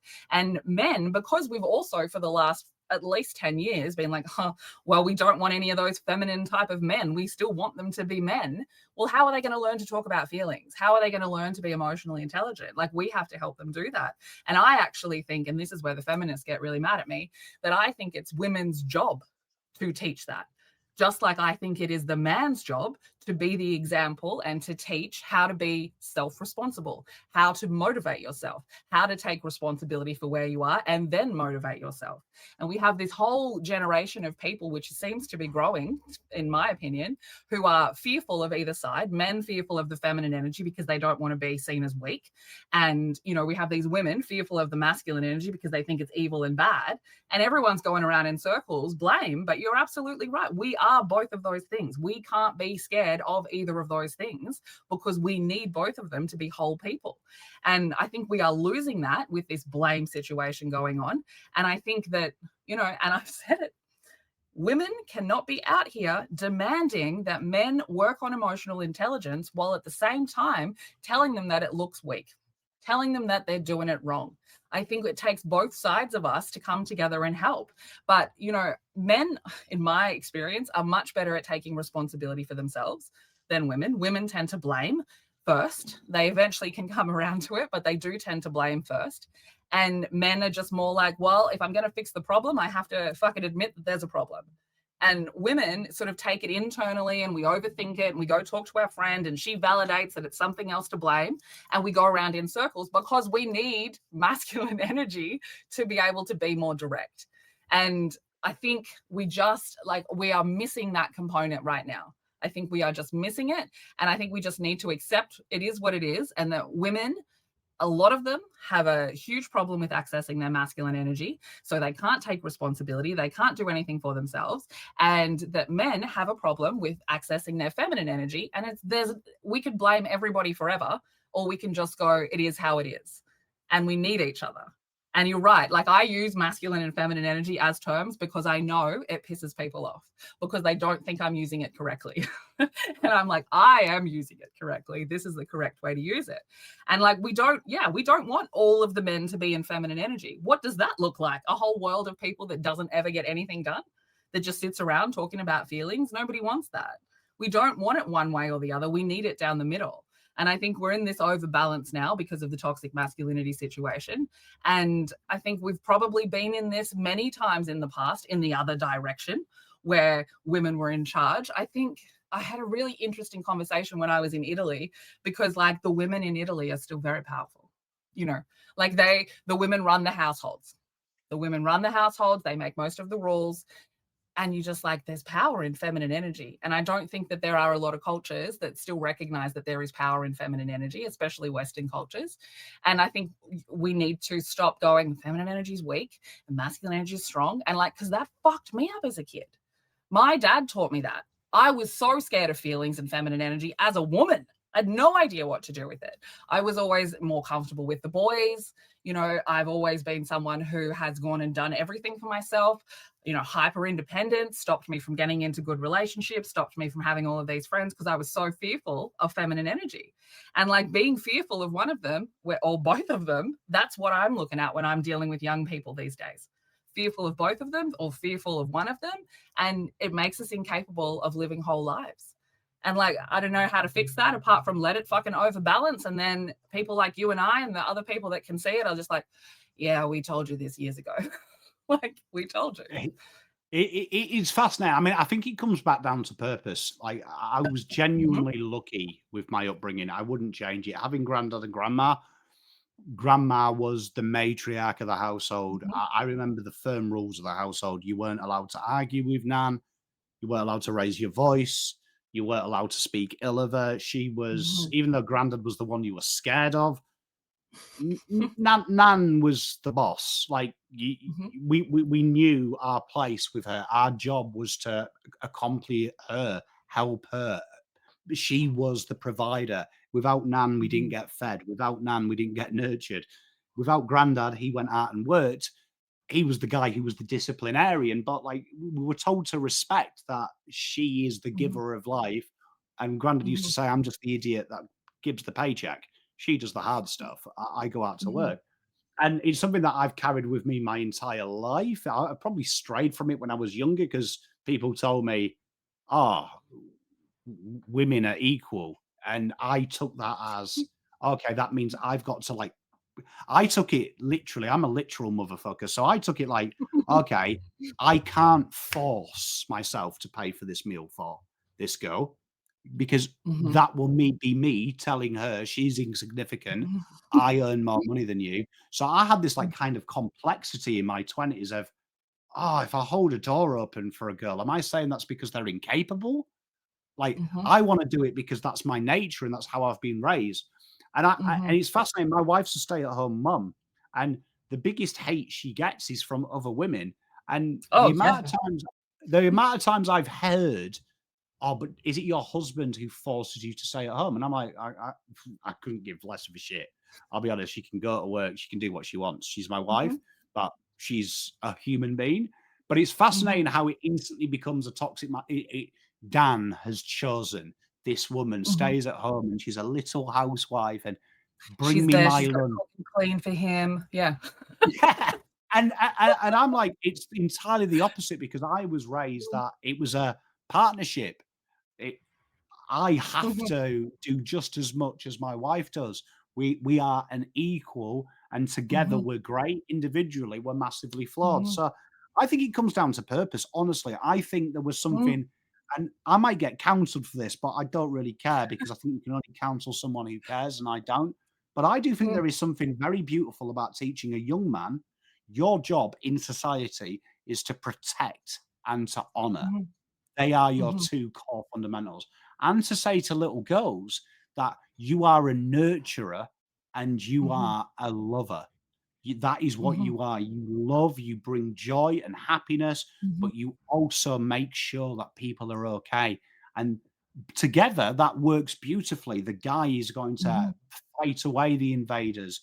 He's going to protect, and you're going to raise people up. And that's, I don't think, like, I feel like that's probably where Western society has fallen without going off Mhm. topic. That we have Mhm. lost that ability that the end goal should be you find a Mhm. partner and your life goes from masculine energy, feminine energy to equilibrium. You join Yes. together and you fuse, and through that fusion is beauty and joy. And I feel like now society is I'm single because men. I'm single because Yeah. women. And Yes. it's like, no, you're single because you're probably sat at home thinking all women hate you or all Yeah. men are going to beat you. Come out of it and realize that human beings are beautiful people. We're told. Mhm. It is fascinating. We're Carlton fans. Carlton Respects is my favorite round because Huh. it brings out the biggest idiots in the world. It brings out sports about sport, keep politics out of sport. Mhm. And then you've got women Mhm. going, this is why we have it. This is why 1 in 5 women is subject to sexual violence. And you're like, oh Mhm. my God, this cause is meant to bring awareness on women who we should be protecting and nurturing. Their mothers, they have the Mm. hardest job. They raise children inside their bodies. We'll never do that.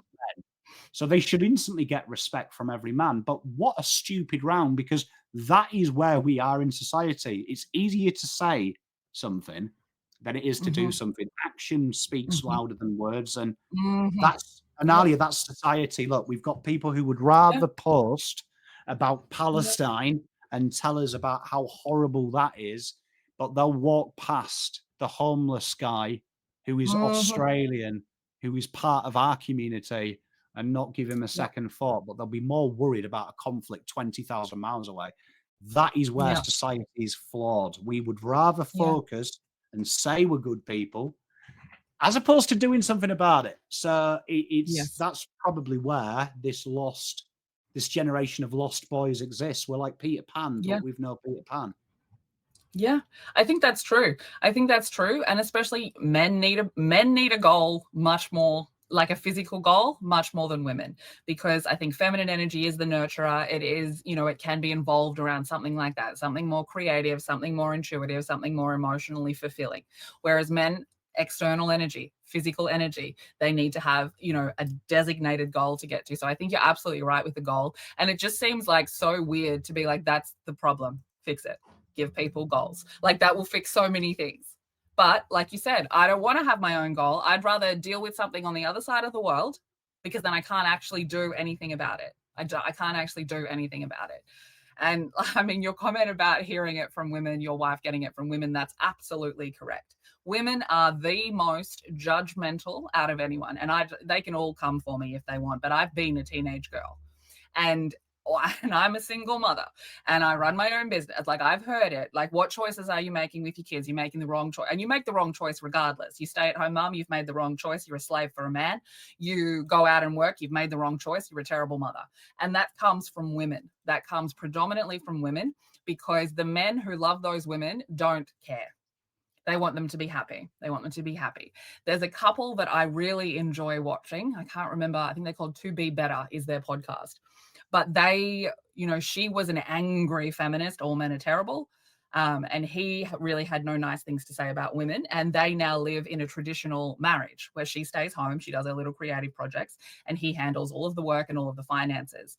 And the most interesting thing about them is the people that come for them, the women specifically, saying, oh, you've got her enslaved and like she just does all of the house things. And she's like, I love it. Like, I love it. It's our balance. It works for us. And their whole channel is about that. Like, we're not saying you need to live like us. They're doing what we're talking about, which is coming together. What's your strength? What's my strength? Let's create this whole.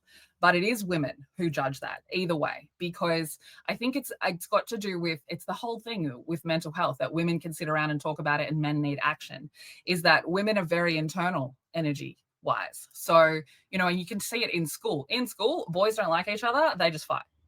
Women, girls in school, no way. I'm going to go talk to her about it. We're going to go form like a little secret group. We're going to talk about it. And then we're going to go talk to them about it. And then we're going to ruin your life secretly. And like that plays out for the rest of your life. It's like, you can't just take responsibility. You've got to talk about it. You've got to get in your head. And so women don't trust men and masculine energy being direct with words, because they can't trust themselves. Because I might say something, but like, well, what am I actually thinking? Because we're all programmed this internal, oh no, you're meaning something different. And like the directness of that would fix all of that, because you would say, if a woman just said to your wife, oh, you're at home, you're a slave, instead of thinking it and telling Sally down the road and then we're going to gossip about your wife. And she would be like, no, I love what I'm doing. This works. Conversation over. But that's why we don't have the conversation. We don't have the outward fight, because then and it's people judging themselves, isn't it? Really, it's those women judging themselves or being jealous that she has something that they don't have. And again, what's their goal? The amount of young people that I've had conversations with where and it is about the goal, I'm now realizing someone's comparing themselves to somebody else. Example of like, oh, well, I'm not married and I don't have kids and all of my friends do. And getting to the point of me saying, do you want those things? No. Okay. So like, why are we judging this person? Why are we feeling less than if that's not your goal? What is your goal? And so like, again, goals, but like people not realizing that like the reason they're hating on other people because of their choices like that, women especially, is because they haven't got a goal. They haven't got a choice of their own, but I know that's the wrong one, or I'm jealous of that. So clearly you're doing something wrong. And like, just, I hope for the rest of the year, and I'm not confident about it, honestly, the amount of men that I'm seeing on the increase and, just in the public eye, mental health situations getting extreme. And I guess that's why I wanted to have this conversation with you, because I know it's something that you really feel quite passionate about as well. And interestingly, I think it all comes back to the same thing that I've heard from a number of people, which is like, you just have to take responsibility for where you are currently in your life. And you need to, and now I'm adding this goal thing. I think you need to take responsibility for where you are in your life and try and understand whether or not you have a goal. Because I think people judge themselves and get really caught up in mental health situations and emotional health situations because they don't have a goal and they don't know that. And so they think they failed, but they haven't even set a goal to fail. So I think take responsibility and then figure out whether you have a goal and if it's the right one for you. I think that might be the basis of how I'm spending the rest of the year helping people, because I don't know what else to do. The society's not helping, is it? Well, no. I mean, society is fascinating. I mean, we've had some real traumatic events happen around the world, and you can see. I always find trauma is brilliant because human beings are like just fascinating people. I mean, can you? Sometimes I wished I wasn't a human so I could study these people with a bit of plausible deniability because every time I'm upset about humans, I realize, oh fuck, I am a human. Uh, I wish I wasn't, but like you look at Arena Zaruka, who was murdered on the bus only a couple of weeks ago. That was the news for a while, and then unfortunately Charlie Kirk was assassinated recently. And you look at both of them cases, and I look at it this way: human beings have died through sheer selfishness of another human being. And I don't Mhm, think, for me, if you're using Charlie Kirk, well, he spread some words that I didn't like, so his ramifications are his words. And then you look at the young lady; she's fled Ukraine, a place that we're told is dangerous, and mhm, died on a public transport. And you look at what scares me about that is the people watching it happen, like, and then the people watching Charlie Kirk and just going about their day knowing that there's no way, maybe I'm a conspiracy theorist, but there's no way that one person did that. More people knew that was going to happen. Then I look at the aftermath of both events. We've quickly forgotten about this young girl who's been brutally murdered because we're now focused on Charlie Kirk, and Charlie Kirk will become secondary when the next idiot does mhm. whatever idiots do. And it's fascinating how humans work, don't they? Because it's quickly a blame game. It's quickly a blame Mhm, game. It's the left, it's the right. mhm, It's immigration, it's not immigration.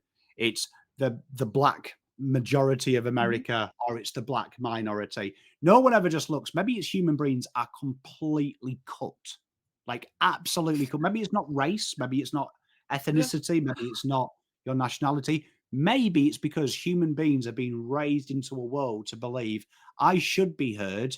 And if I'm not heard, I can go to extremes. Or if I need help, I just take matters into my own hands because the system's not there. I Mhm, look when I seek out and respects, I see people. And what I mean by this in a working example is you see content creators suddenly talk about women's rights for 2 days. Suddenly, women are yeah. centerfold of everything. And then you hear comments from, and I don't blame young women because this is your perception, but you hear young women saying, all men. My first question is your dad a prick as well? Because Mhm, can't be all men. Like, I'll mhm, appreciate maybe your existence is the most of the men in your circle have displayed traits like this, but you're telling me mhm, every man is bad you've ever met? Is mhm. Australia completely cooked? Because I've not met every human being of the same denominator being a bad person. Mhm. There's always been one, but there's always an exception to the rule. But then I look Yeah. at male mental health. All women are cooked. Women, they'll divorce me, they'll take my kid, they'll take all women are the same. And I'm like, well, my wife's not Mm, like that. She's beautiful and I love mhm, her. So it can't be just her. Get it? She mhm. can't be the exception. Then I think about it. My Yeah. nan was a wonderful woman. You're a wonderful woman. I've known you very well. So it can't be all of us, but we do Mhm. focus, don't we, on them extreme examples. So you look at Yeah. Elena, it's horrible that she's done, but there's people militarizing that, saying it's all black people.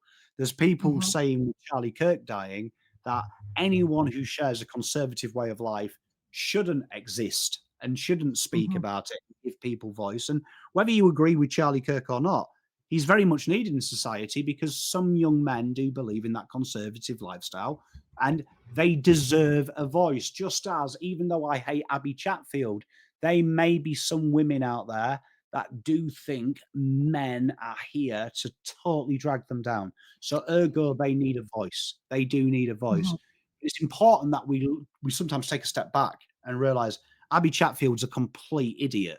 Not all men are bad. Not all men mhm, hate.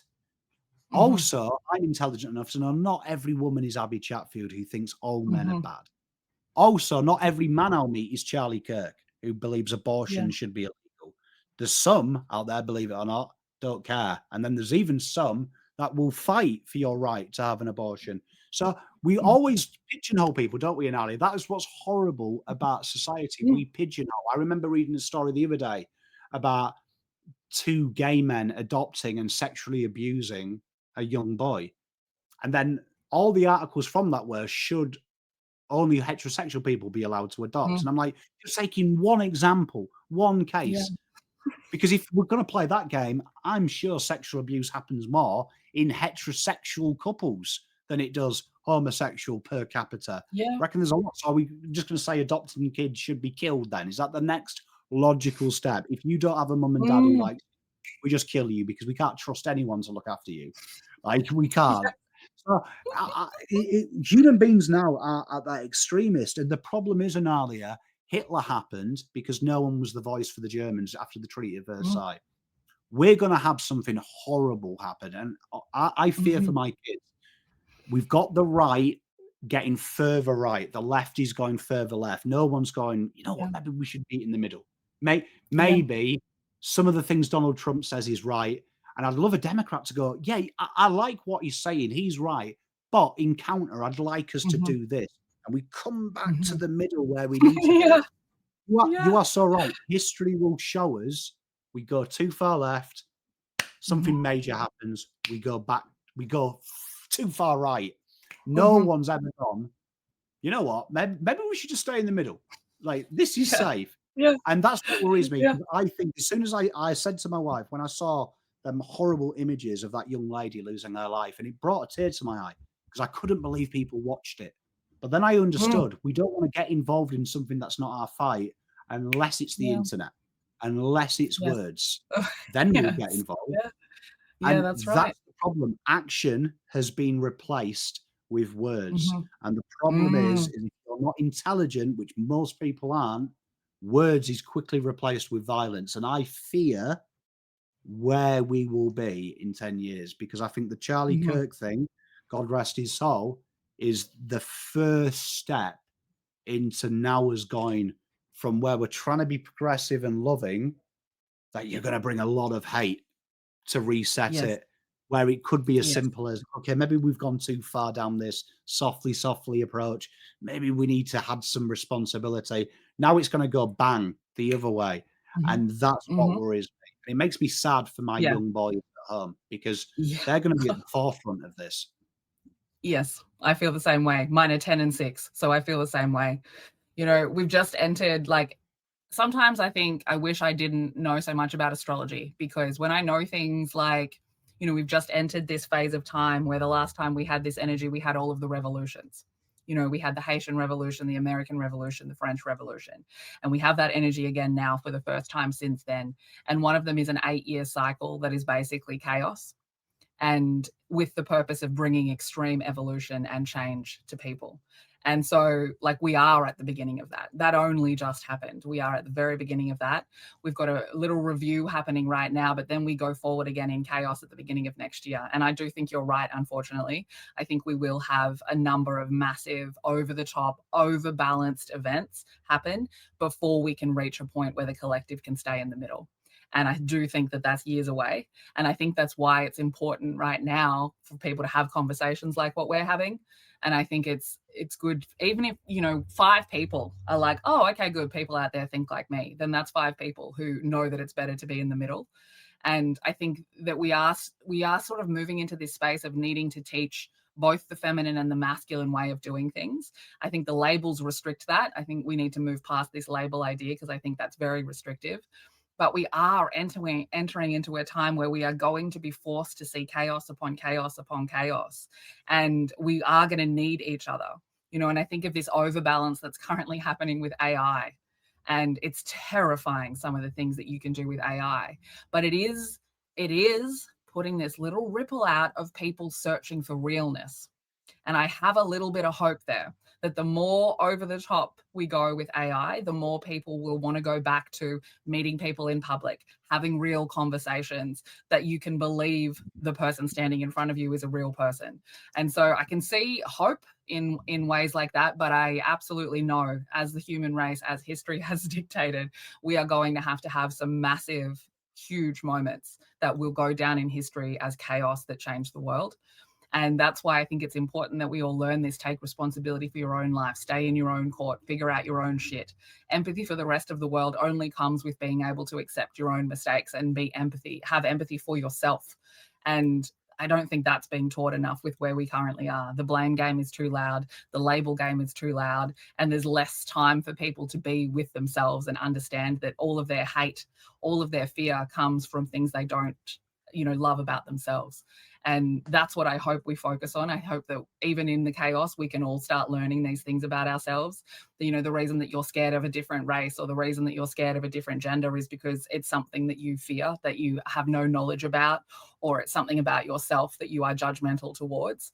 And, conversations like this, I think, are important, especially I think it's just really important to see men talking about how they deal with their emotions and what it means to them, because I think we're so stuck that women are the ones who only understand it. And I know a lot of women get confused by how men use their masculine energy and how emotions come out through men. And I think the more of these sorts of conversations that people can see, us respectfully having conversations about things that we maybe have different opinions on, I think that's really important. And I think, like I said, empathy for other people only comes from having empathy for yourself, which you can only have if you talk to other people about the mistakes that they've made.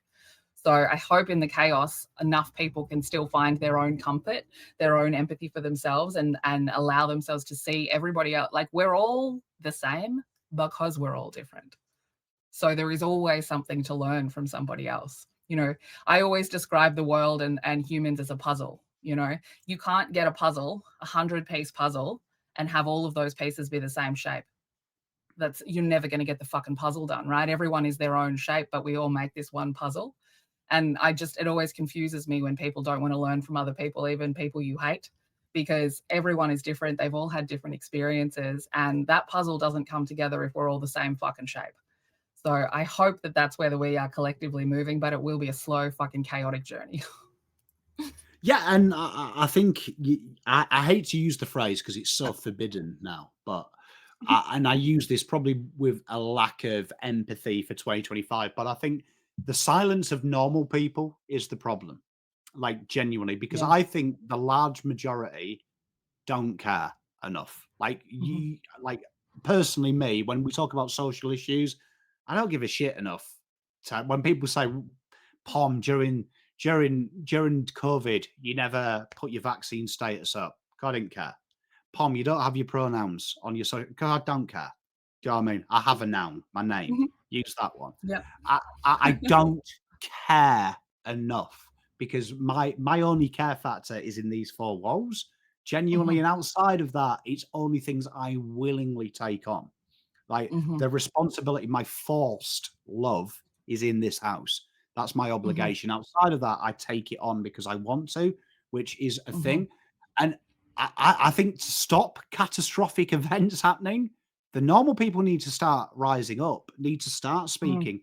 That's how you cure mental health, sharing Mm-hmm. your thoughts. I would, Yeah. I say it to a lot of social media guys. They present in a masculine space, which AFL is.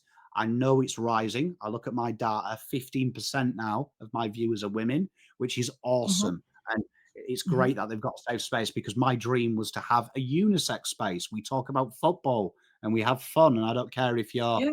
what big, small, little English, American, Australian, male, female, straight or gay, trans, whatever. You just are here because we have one mutual joy.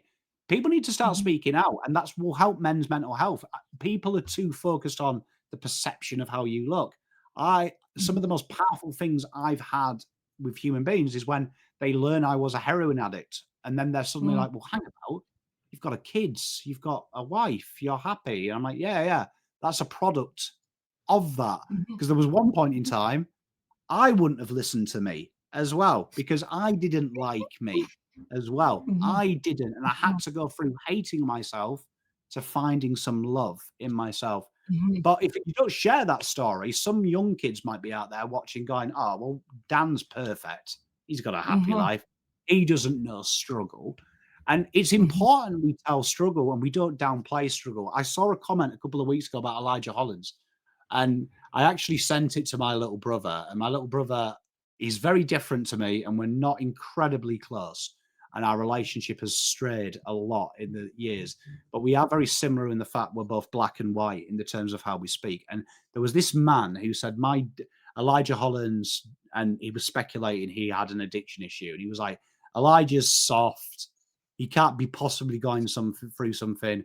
My dad died when I was 16, and I had to stay at home an extra 2 years and go out to work to provide for my brother and my mum to help her through it.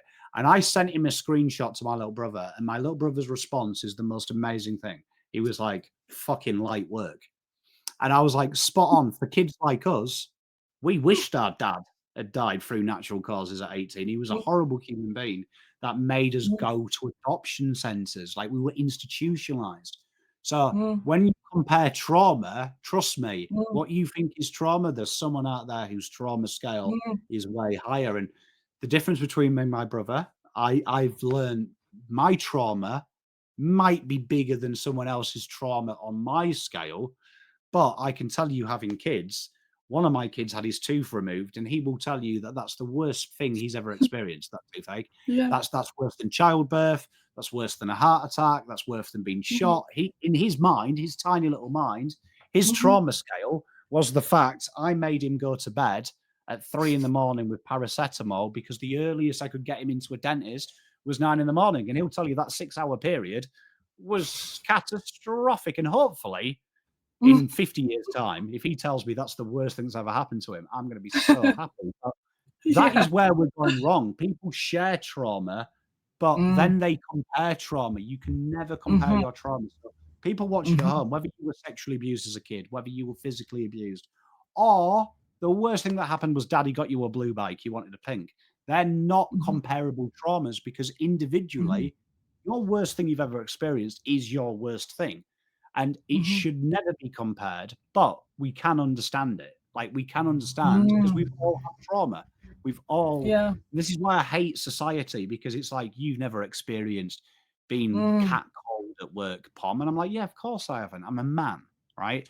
mm. Women don't off, unfortunately, speaking as an 18-year-old man, unfortunately, women don't tell you they find you attractive through Yeah. subtle signs and tells. You have to work it out. I wish they did Mm. sometimes. I wish when I was a kid, women would go, like, I wish they did. It would have made it a lot easier for me. Yeah. But I can understand how feeling unsafe, unsecure Mhm, feels, because it's happened to me as a man. mhm, Different scenario, but I can understand. mhm, And that is important because I feel like everyone downplays everyone's feelings.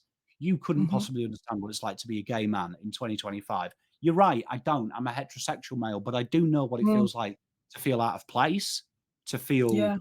not in the right situation. The same as women. I understand what it Mhm, feels like to feel not taken serious, but we always downplay it because the minute we show empathy, we don't show enough mhm, empathy.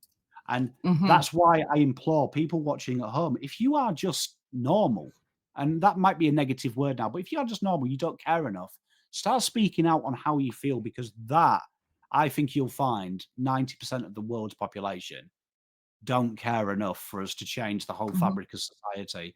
We just want mhm. bread to go back to being a dollar, milk Yeah. being $2. That's what I care about. You want me Yeah. to Yeah. commit civil unrest and burn down the Houses of Parliament? I will do, if someone can explain to me why bread's so expensive. They're the real issues. Yeah. Sort that Yeah. out. You're right. Then I'll start worrying You're right. about other shit. Yeah. Yeah, you're right. I mean, we've got the platforms for normal people to speak out now. You know, we've just created these barriers of like what you have to be able to have opinions. So I think that's interesting. And I do hope that that's where social media is going. You know, I've got a lot of people on, you know, my feeds, especially on TikTok, who I've been like pushing to like just do your normal life. Tell people about your normal life. You know, I agree with you. I think we need to have more people in the middle. We need to see the gray area a lot more in order to stop this overbalance. Media will say if Yes. you're white and English. I always say this to my Yeah. kids. Fascinating being English in Australia because they sell history a little bit differently to us Mm, Poms. And I do know that history is written by the winner. I'm well aware of that. So, but it's fascinating because when I was growing up, England was taught that you're the superpower, third of the world you owned. We learn about the horrible things we did, but it was always downplayed with, we owned a third of the world though. Like, yeah, Yeah. some bad shit happened, but look at the map. This Yeah. little tiny island. And my beautiful boys were brought up in Australia, so they're taught the English are the bad guy. And it's Mhm. fascinating how dangerous that is because Mhm. my youngest is the most empathetic. Like we talk about feminine energy, that kid is 90% feminine energy, Mhm. 10% masculine. He's not like his dad. I wished Mhm. I had the heart of my young Zane because he will love you, he will care for you, Mhm. he worries about you. He's the Mm. opposite of me at 9 years old. At 9 years old, you broke your leg. I'd go, ha ha ha ha, run off and play football. He's gonna care, hold you, stroke your head, Yeah. call you the ambulance, sit with you. Lovely kid. But he said to me, Dad, it can't be true that English people are bad because you're not. And I'm like, Mm. who's told you we're all bad? And he was like, instantly, his impression, he's a literal motherfucker. So when he Mhm. hears what England did, which is Mhm. atrocious, no one can Mhm. deny it. But he's now thinking, "Oh my god, my dad's white, my dad's English. Mhm. Oh my god, Mhm. he's the invader, he's the bad guy." And I'm Yeah. like, "Look, we're not invading anyone. Look, your Yeah. mum married me through love. It wasn't Yeah. any transaction. She wasn't forced. Don't worry. Your granddad wasn't threatened. He willingly Yeah. gave me your mum's hand in marriage." But it's fascinating because that's how we are. We look at things in the extreme. We don't find that common ground, Analia, and Mhm. that is where we are now. A white man speaks Mhm. out about black rights. What does a white man know? A black Mhm. person speaks about white rights. What do you know? Women Mhm. speak up for men. What does a woman know? She's been oppressed. Some Mm. man there. A man speaks Mhm. up for women's rights. He's gay. He's soft. He's not Mhm. an alpha.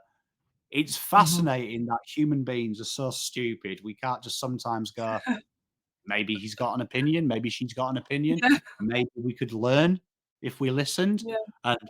opened our ears and our hearts and our minds, but then also realized not every human being is like that person speaking. So, not every Christian probably thinks abortions are evil. Not every black person who uses the public transport is going to slit your Mhm. throat. We've got to Mhm. understand these are examples of Yes. the worst of us, but most Mhm. of us are good, and I can Yeah. prove it because the Yeah. population of the world increases every year. So if the Yeah. population, if we were all bad, that would decrease because Yeah. we'd murder each other. Yeah. Evidence is telling me that the majority of us, fairly normal Yeah. human beings. Yeah. Absolutely. Absolutely. But we judge ourselves on the extremes. So we need to meet in the middle. Absolutely. Yeah. Well, thanks for having a chat with me today. That was fantastic. That was fantastic. I think this is going to be helpful for a lot of people. So I really appreciate it. You've been watching The Walking Tower, and that's it for my chat with Pom today. I always appreciate his wisdom. Sharing lived experiences in the way that he does is not easy, but it is exactly what we need to be seeing more of. And if something in that conversation resonated with you, share it with a friend, send it to someone who might need it, or simply sit with it and let it land. Make sure you like and subscribe for any further chats on my channel. And if you'd like my help exploring your shadow or the map of your psyche, you know where to find me. Details in the description. But remember, sometimes you need to let the tower fall. Stay weird.